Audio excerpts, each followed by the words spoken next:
Oh no, Simon Mortlock is joining Suky as well. Good. Suky's going to actually fire the operating computer. Right. So fire the bullets.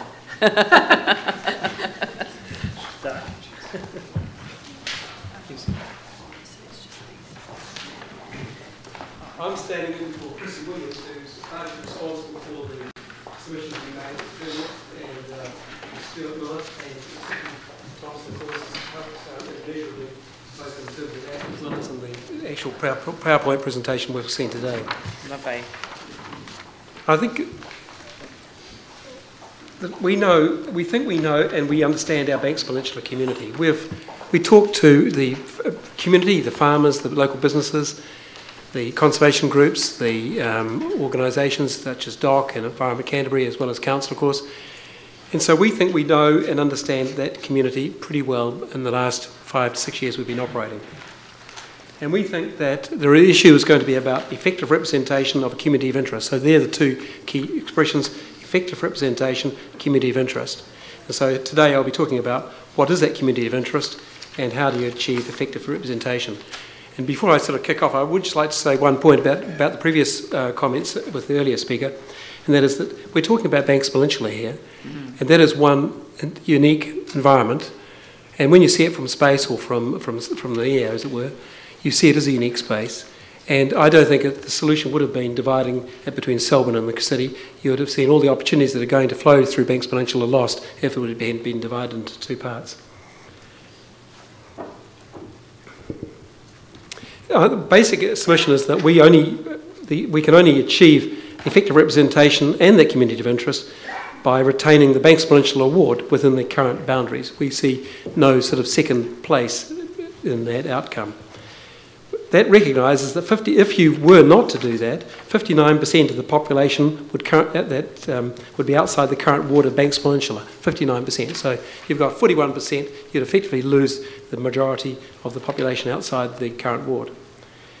And as a result, we would lose that unique voice of Banks Peninsula, would be drowned out and not necessarily counted to the same extent as it would. Secondly, the proposed ward does not take account of the Banks Peninsula size and isolation. We've heard about that. And the issues that are common to Banks Peninsula do not concern 59% of that population of the new ward. And more particularly, there are competing interests in town and country divide, in the town and country divide. So what is this test of effective representation? Is there a community of interest? Thanks. Banks Peninsula is distinct. Issues are rural, tourism and conservation. Rural in the sense that we're dealing with largely a farming community, we're dealing with roads of a rural nature as opposed to urban nature, we're dealing with infrastructure that is very much of a rural nature, and the tourism, well that is just, we'll talk further about tourism, but that's an important aspect of this distinction from the council, from the city, and of course conservation, which is going to become a larger part of that particular area, Banks Peninsula Conservation. And we're talking about there such things as the World Geopark, which we're promoting along with other initiatives that we're undertaking. Secondly, it comprises 30 plus separate communities. No other urban or suburban community has 30 separate communities within its boundaries. And it's 36 times the size of a city ward, 36 times. In terms of rural and tourism and conservation issues, we'll pop that up on the screen. First of all, there's the full runanga with cultural issues and sites. All of those demand separate attention. Sustainable tourism, we're having issues about that with the exploitation of tourism, with the ships coming in. Harmonising landscape and with farming use, that's a big issue over there. Biodiversity protection and ecosystem restoration, again, it's a big issue. Marine protection and overfishing and pollution, we're dealing with that. Heritage town character, particular areas, all those communities have their own character, heritage character. Unformed legal roads, again, that's a big issue going forward, and particularly surrounding questions of access and landowners' rights. We've got issues about stream and spring-fed water supplies and water quality, rural roading and remote beach access, rural depopulation. We've got, in some areas we've got a falling population. We want to encourage regrowth and population. and issues like maintaining schools and services and desire for local engagement. Basically, there's a strong desire for local engagement. And all of those issues there, I would hazard a guess, don't feature on the agenda for the urban or suburban environment, those wards there. They're all unique to the Banks Peninsula. Basically, it's a rural environment. These are complex collection of district communities. As I say, there's 30 separate communities, each with their own infrastructure issues. Every single one of those communities looks at their own infrastructure issues as opposed to looking at it within a city ward, as you would expect. Each faces a decline potentially in their population. We're trying to promote growth in their population. Thirdly, we're looking at fragile communities isolated from the city. Things like tourism, for example, in those isolated communities. Look at Akaroa. Number of shops that are remaining open, that are expanding their uses. No, they're basically falling behind. And of course, each has something to celebrate. So what binds these isolated communities together? Obviously, it's the topography. You look at it there, you can see it. A sense of place. They all have that sense of place where they relate to. So people in Akaroa relate to people in Littleton just as much as together, but they certainly don't relate to the same extent to people in Christchurch. The love for the landscape, well, that's stating the obvious. History, they've all got a fairly common history of struggling communities. Common issues, desire for community involvement, Pan-Peninsula. We're all now thinking Pan-Peninsula. And the Rod Donald Trust is now extending out towards the Littleton Basin as much as the Akaroa Basin and the wild side, so we're thinking as a Pan-Peninsula. Basically, the 41%. The size and location does matter. Next slide. No. But this is 36 times the size of the community wards. We've jumped one.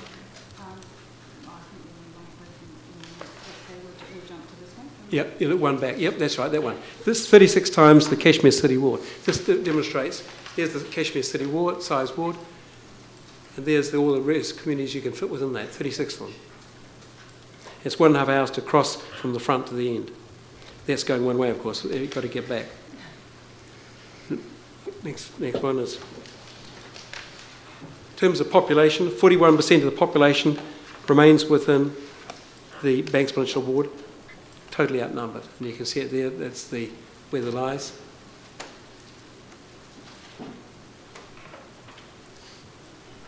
The existing representation does work in spite of the significant logistical challenges and issues, divisive issues that it faces.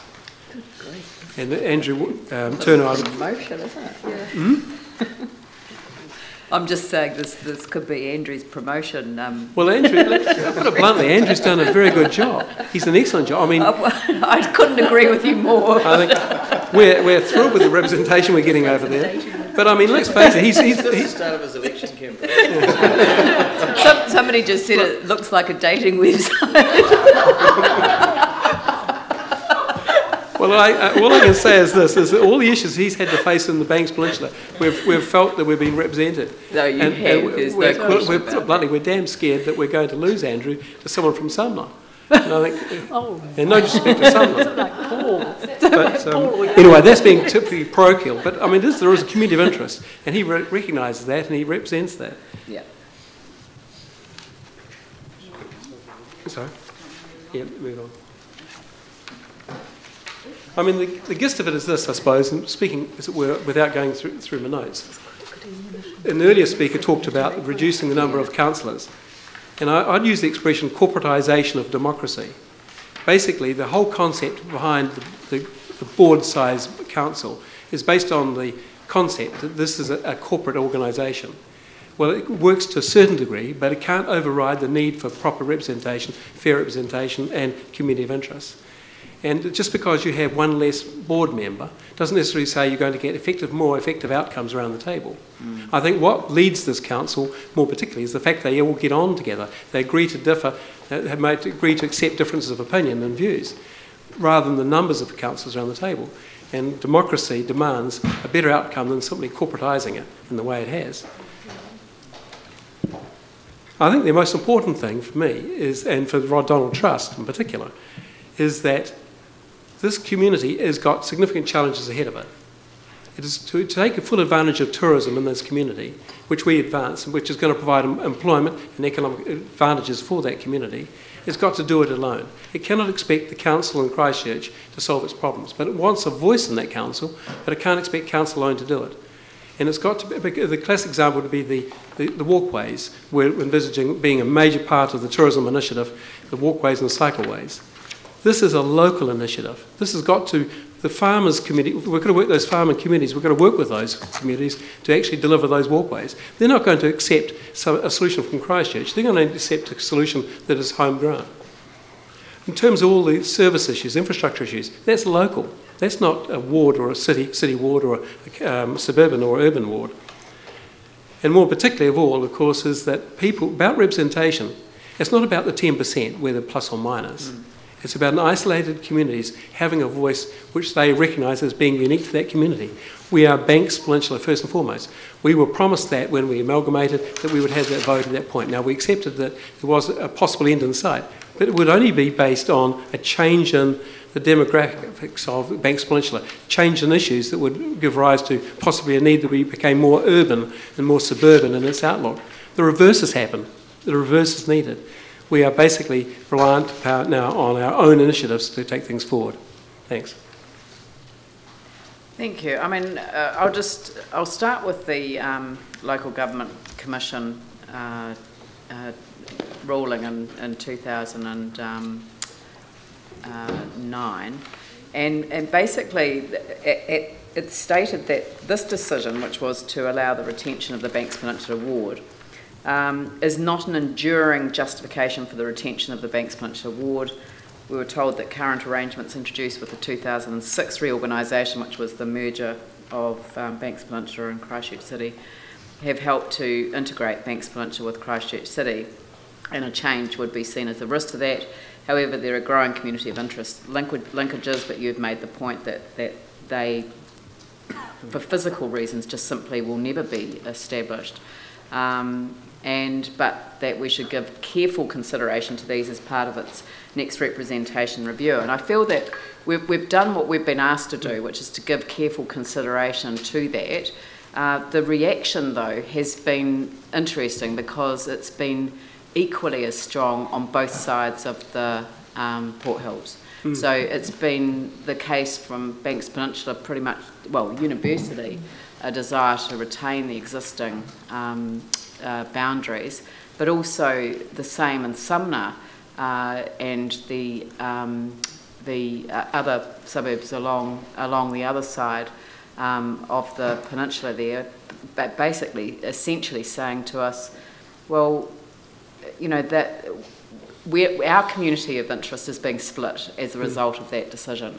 So, you know, we are taking advice from staff as to whether we should be reviewing that position and putting up a stronger case to the Local Government Commission. I guess that what I'm hearing from you is that the Rod Donald Trust would support us adopting that position. Exactly, yes. I think it'd be fair to say this is not simply about physical isolation. It's about cultural isolation, cultural differences and different issues that focus our attention on our solutions. But I think, you know, 9 years ago, okay, that was the view then, if things changed. But as I said, things haven't changed for the better, that we haven't got closer ties. We've had an earthquake in between, somewhat taken the focus of the city away from Banks Peninsula. That's true. And we've had to do it ourselves. And I think we're only going to be able to do it ourselves going forward. So we need that effective voice around the table. And put it bluntly, if this is a vote of confidence in our councillor, well, it is. Because it reflects that we've seen the betterment, the opportunities that rose from his representation.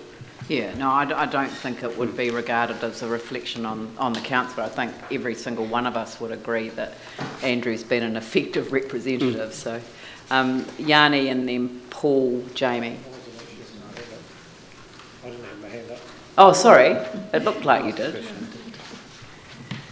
Thank you. Thank you for the submission. I'm still really interested, because when you go through the issues that you raise, many of those issues could be faced with other areas. And if you take Out by the airport, for example, you've got a rural area, you've got land use issues in terms of quarrying, you've got a whole bunch of issues around the port. And I'm interested when you presented the numbers, that Littleton actually determines the outcome of the election because it's got almost twice as much population as Akaroa. So I'm still trying to understand how you make the case that Littleton, when it's quicker to get to the city centre than many other parts of the Christchurch urban city, and it has a major metropolitan asset like the port, which is not local infrastructure but is actually metropolitan and probably regional significance.